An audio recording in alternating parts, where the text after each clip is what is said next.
Yes, it's The Eminent Show, transcribed in Hollywood and starring George Burns and Gracie Allen.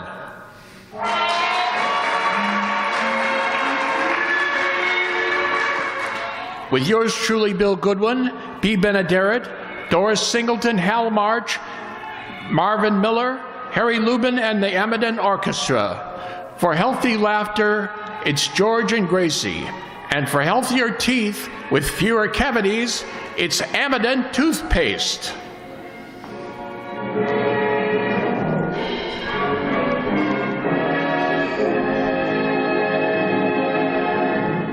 Well, last night, George took Gracie to the ballet, and it's an evening he'll never forget, but he liked to.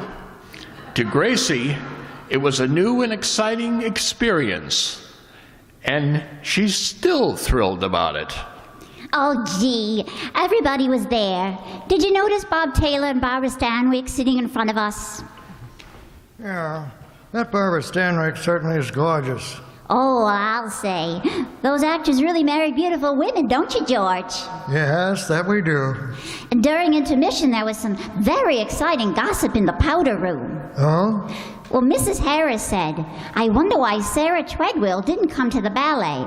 So I said maybe she had a fight with her husband. And she said, oh, not Sarah.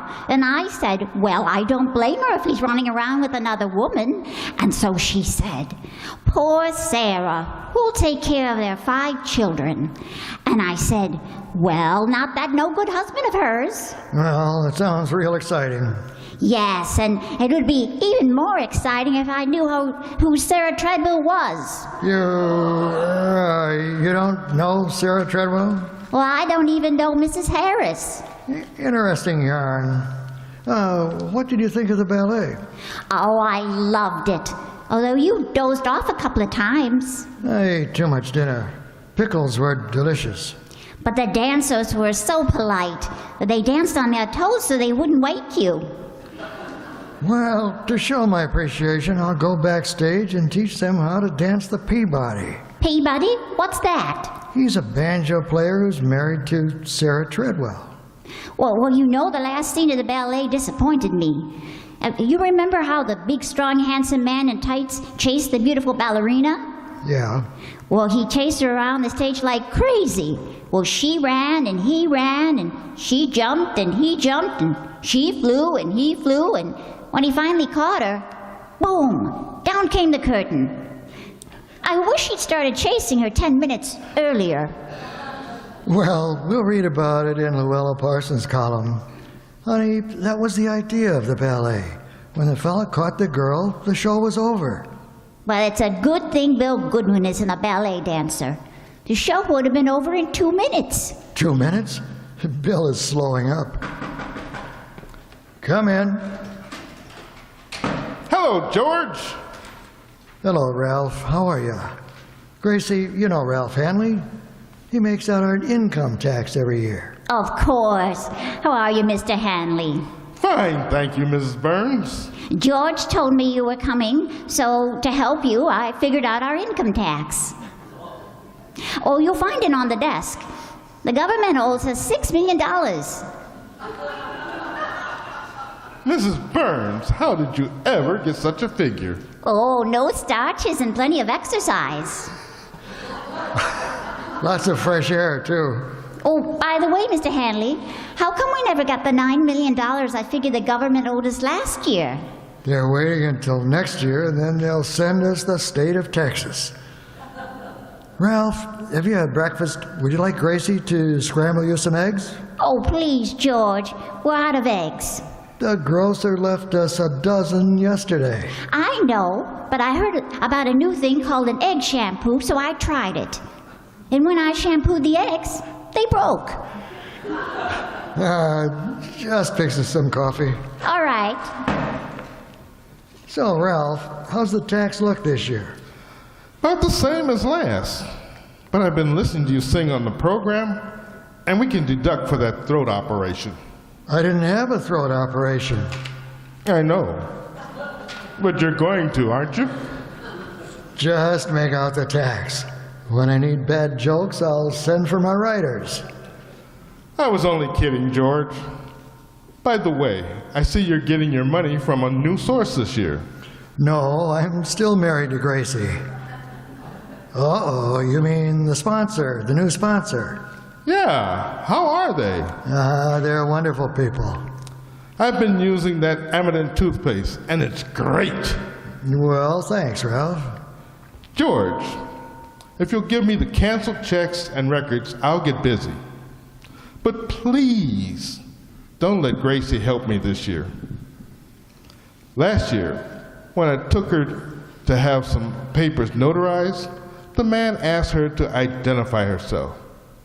She opened her compact, looked in the mirror and said, "Yes, it's me, all right." I'll see that she doesn't bother you. Come in. Hello, George. Is Gracie here? I'd like to speak to her. Gracie, Harry Morton wants to see you. I'll be right out. Harry, this is Ralph Hanley, my income tax man. Oh, Hi, how how do you do? doing, How do Harry? you do? What do you want to see Gracie about, Harry? Well, tomorrow is Blanche's birthday, George, and I don't know what to get her. I thought maybe a diamond ring or a new car. By the way, Mr. Hanley, is that deductible? No, it isn't. Well, I don't know what to get her. I thought maybe a handkerchief or a bobby pin.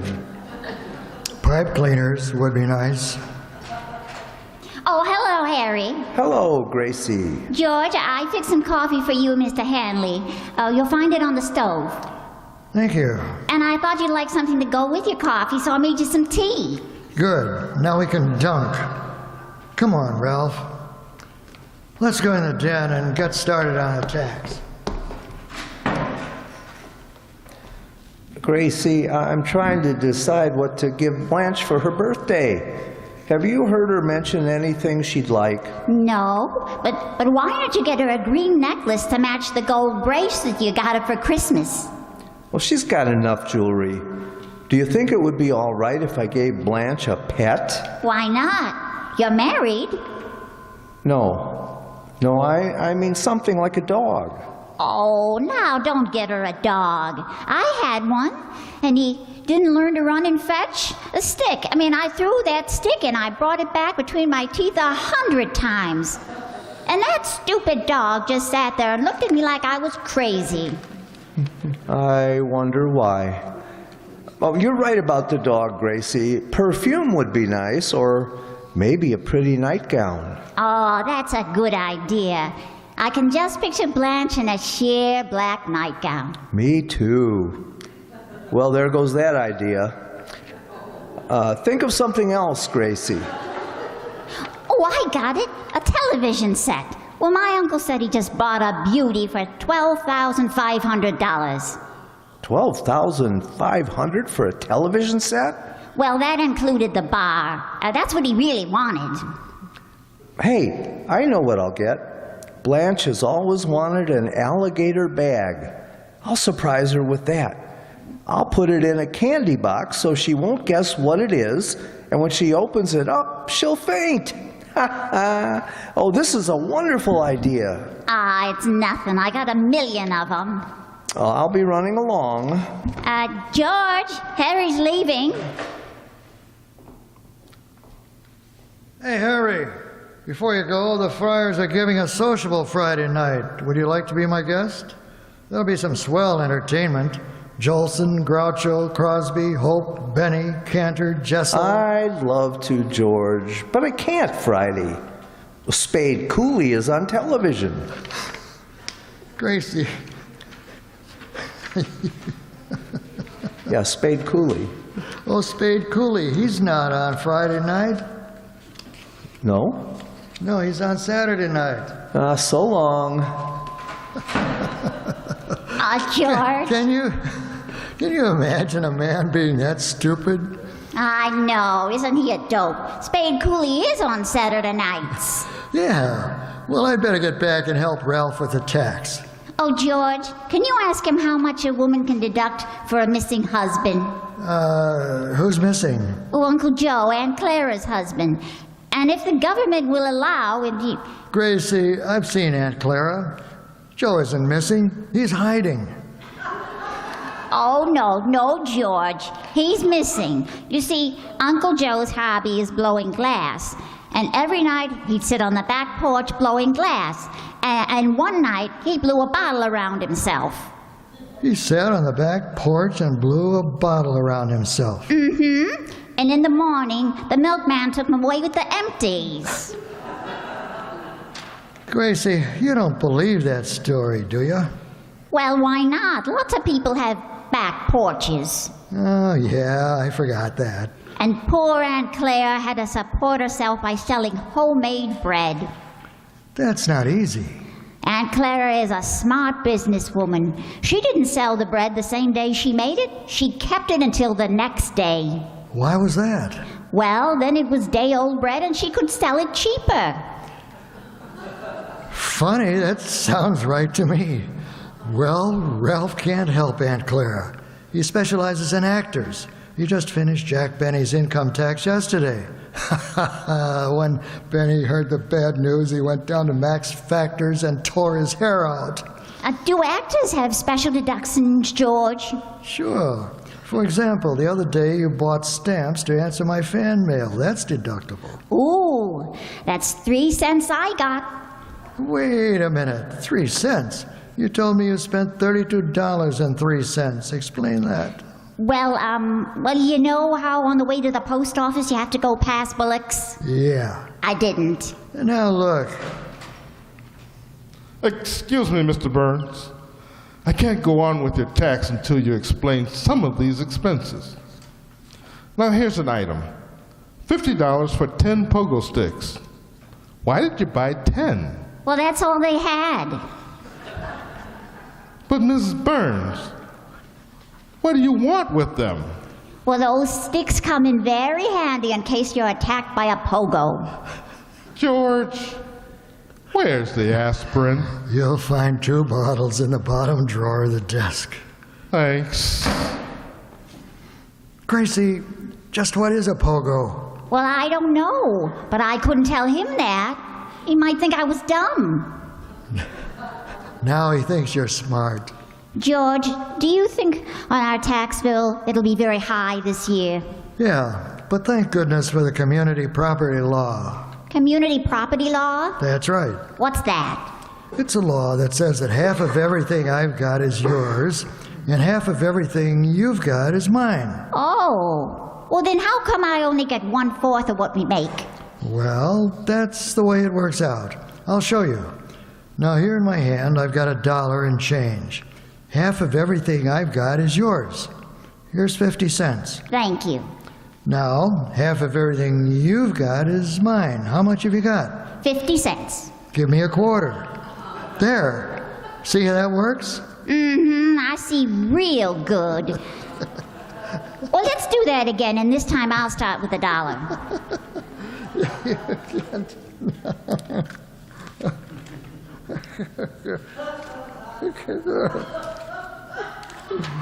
Okay, I'd like to start with $1, George. Okay. Oh, now half of everything I've got is yours. Here's 50 cents. Thanks. How does the second part go again? Half of everything you've got is mine. How much have you got? 50 cents. Give me $0.25. Here. Thanks. You're right, George. It comes out the same way each time. Well, it sure does. You must be awfully discouraged being married to a woman who doesn't understand money. Well, sometimes it comes in real handy.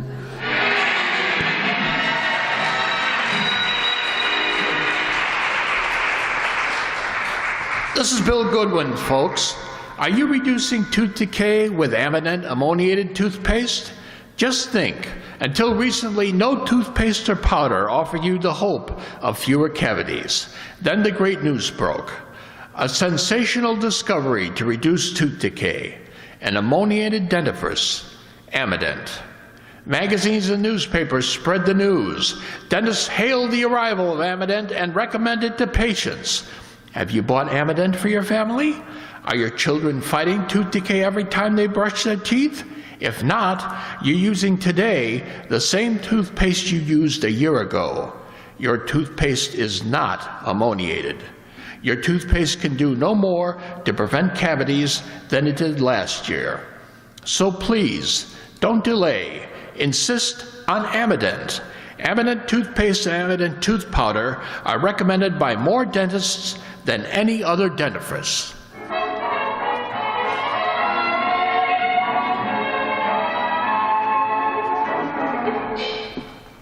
Say, George, I've been talking to Mr. Hanley about our income tax, and I said, why does the government need so much money? And he says, because the government has a $3 billion deficit. That's right. Well, why don't they buy a cheaper one? They like the one with the rear view mirrors. Oh. Gracie, the government needs our tax money to run the country. Part of it goes to pay the salaries of the president, the cabinet, the congressmen. George, do Republicans have to pay part of President Truman's salary even though he's a Democrat? Well, sure. That's really rubbing it in, isn't it? And the government needs money to run the Army and the Navy. Without soldiers and sailors, we wouldn't be safe. I can see you've never been out with one. And don't forget that our government is spending millions of dollars on European recovery. We send them food. That's called the ERP, the European Recovery Program. And then there's the... Oh, we ought to change that. Change what? The ERP. Yeah, it sounds like our food gives them indigestion. I'll talk to Sarah Treadwell and Mrs. Harris. I'm sorry to interrupt you again, George, but these items are driving me nuts. Mrs. Burns, what is this? One wave, $110? $110? Gracie, who gave you that wave? Muriel Roberts. And when I waved back, I drove into a telephone pole. Anything else you want to know, Ralph?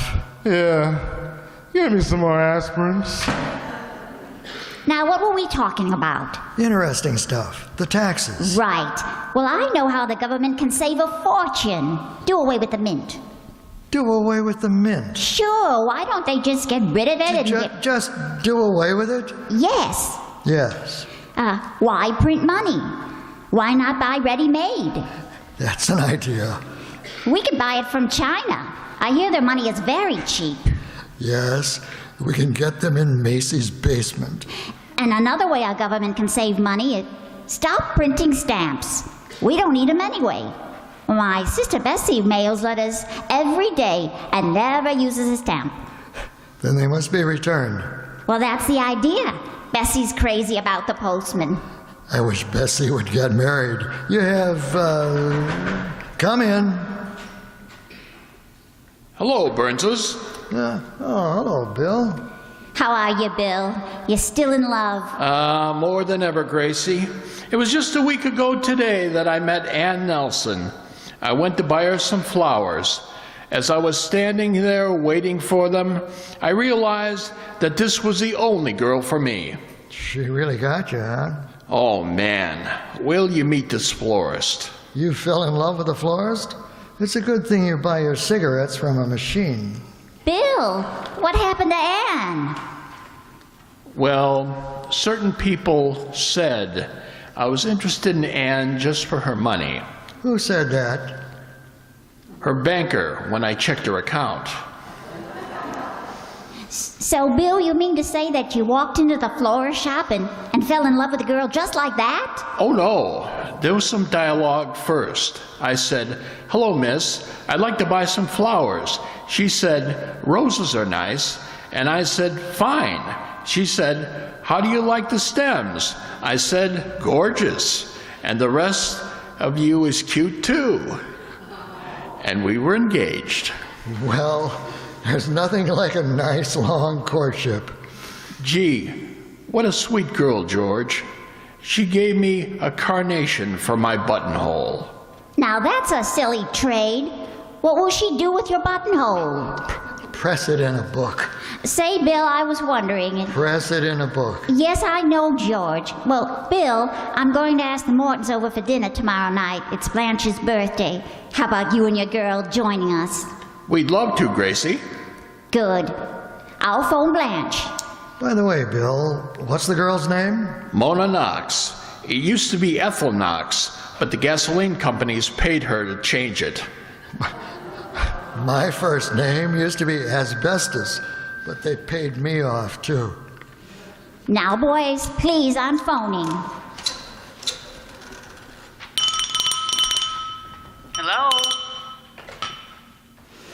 Blanche, Gracie, would you and Harry like to come for dinner tomorrow night to celebrate your birthday? Oh, I'd love to. I'll ask Harry and call you back. All right. Well, incidentally, I helped Harry decide on your present. You'll love it. Oh, what is it, Gracie? Well, I can't tell you. It's a surprise. Oh, please. No. Well, let me guess. Is it a new stove? Well, you're so close, I might as well tell you. It's an alligator bag. Oh, wonderful. Oh, I'm glad you know, Blanche.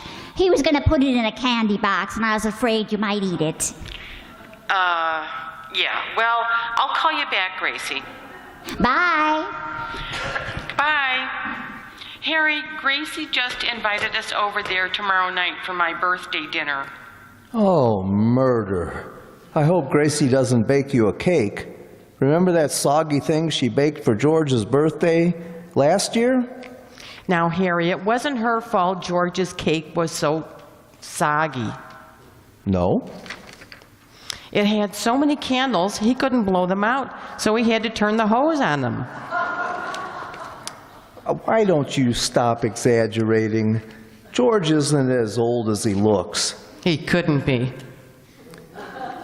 Well, I've got news for you. 18 years with Gracie and Butch Jenkins would look like that. Poor George is over there right now trying to figure out his income tax. Believe me, it would be a lot easier if it weren't for Gracie. I'll say it would. He wouldn't have any. I don't see how that schnook ever tricked Gracie into marrying him. Well, he didn't trick her. She wanted to get married in the worst way. Well, she did. Well, aren't we clever today? I don't care. I love Gracie. She's very sweet to give me a birthday dinner. Yeah. I can't wait to get there. Last time I went over there to dinner, someone told Gracie that stewed chicken was the most tender. When I got there, George was trying to sober it up so he could kill it. Anyway, her cooking is a lot better than Sugarthroat's entertaining. So help me, if he sings tomorrow night, I'll slug him with my new alligator bag. Alligator. So Gracie told you. I should have known I couldn't trust her. Well, it's really my fault, she told me. I put the idea into her head. Blanche, putting an idea into her head is like putting a basketball into a thimble. Oh, hush. I'll tell her we're coming.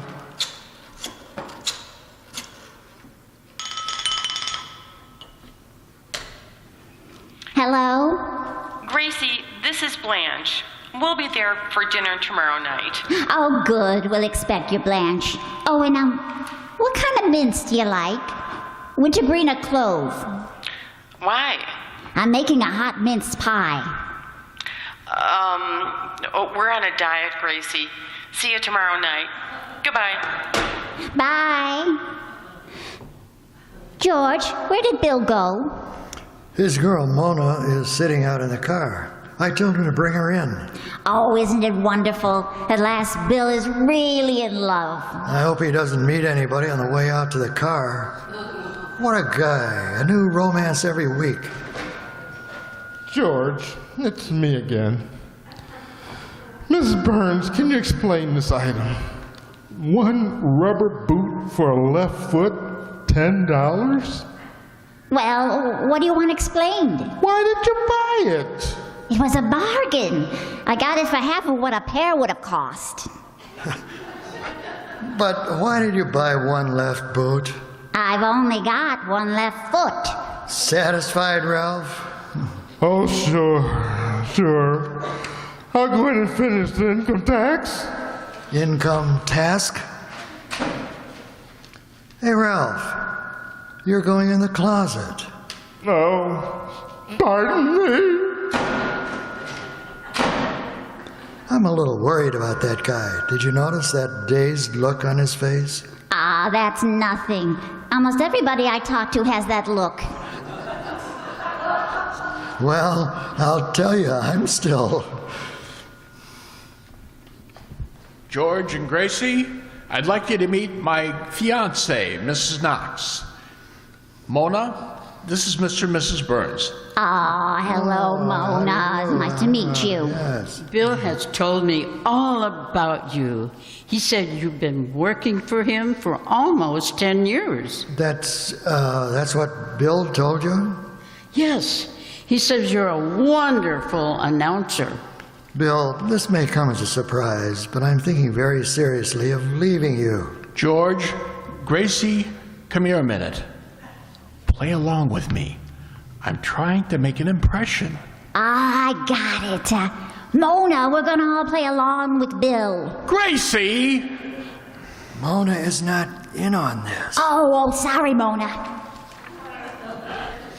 As I was saying, Mona, George has been announcing for me for 10 years. Is that right, boy? Yes, sir.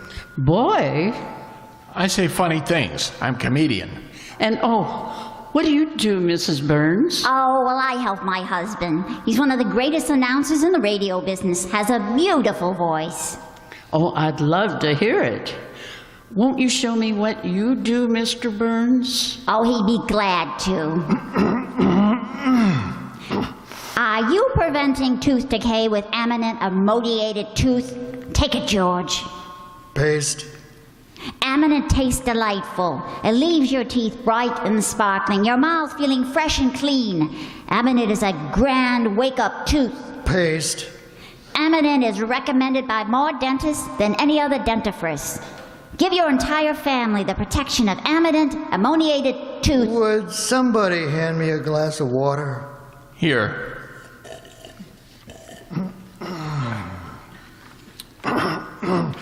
Paste.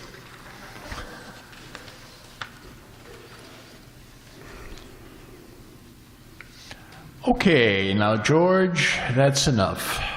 Mona, even if it means losing you, I've got to tell you the truth. George isn't the announcer. Eminent's a great product, and they have the world's greatest announcer to talk about it.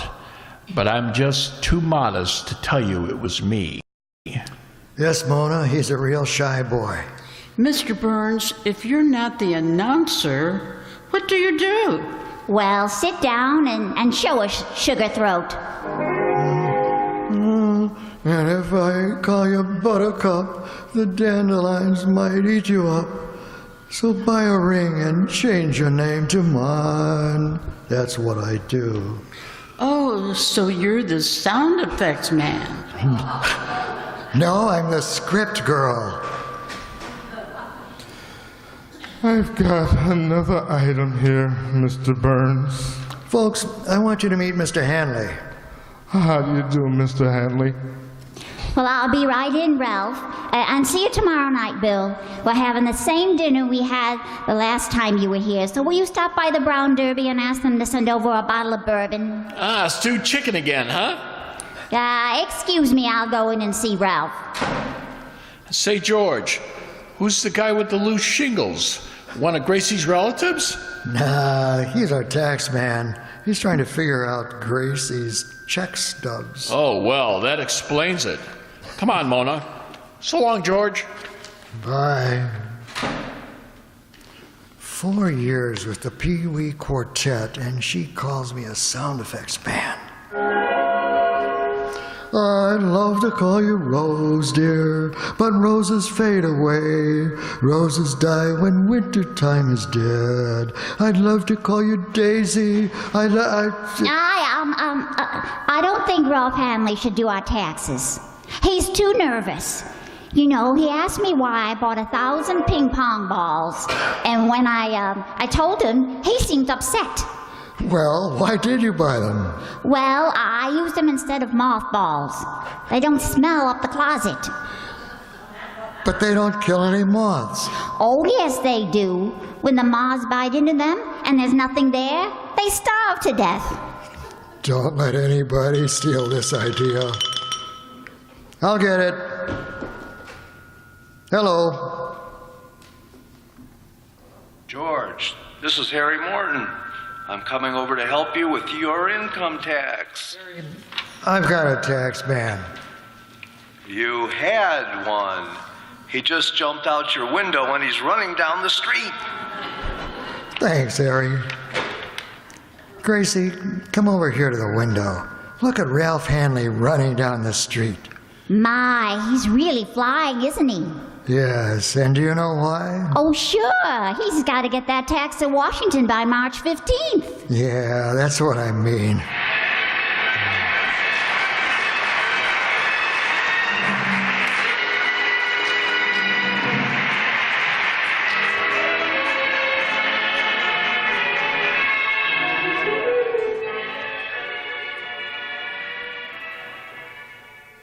The cast tonight is, first the announcer, the fickle, in-love Bill Goodwin, was played by Tom Duggan.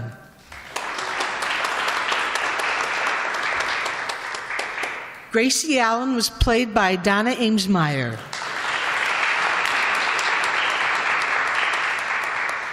George Burns was played by Herb Thompson.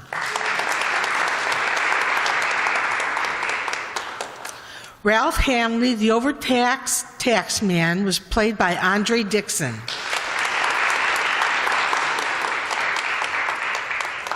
Harry Morton, their next-door neighbor, was played by Jay Summerfield. Blanche Morton, Harry's wife, was played by Kathy Juarez.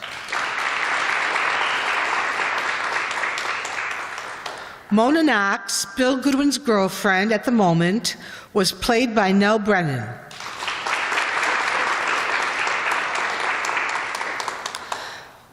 I also want to thank John Gelsomino and Lorenzo Cordova, our technical staff.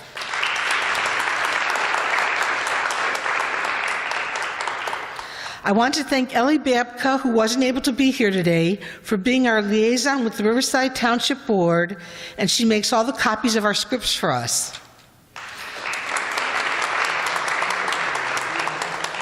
I also want to thank Donna Amesmeyer for being in charge of our advertising. I want to thank Andre Dixon for getting our shows posted on the internet and YouTube. And I also want to thank Marty McNulty again for our sound effects. He never ceases to amaze me. And last, I want to thank the Riverside Township Board and Rich Tusher for supporting us, which makes it possible for some amateur actors to bring old-time radio shows to life.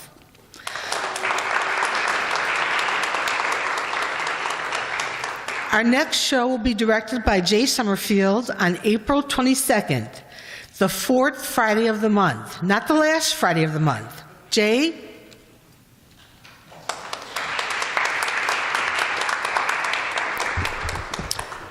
Sue, who said we're amateurs, by the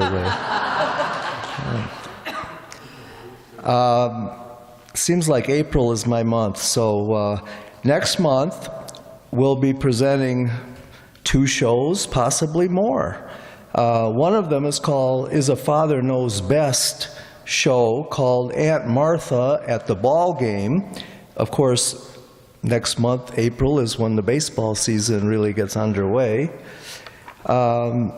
Also, a script from the Chase and Sanborn Hour called Adam and Eve. It's kind of funny.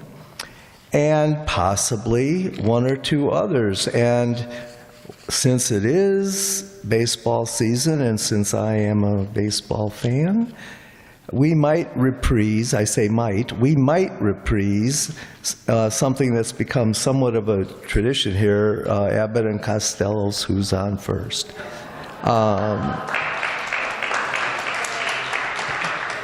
I'll take that as a yes, okay. All right, we'll see you next month. Thank you. Just a little reminder, it's April 22nd, the fourth Friday of the month, not the last Friday of the month. Thank you for coming this evening. I hope you enjoyed the show. Thank you again.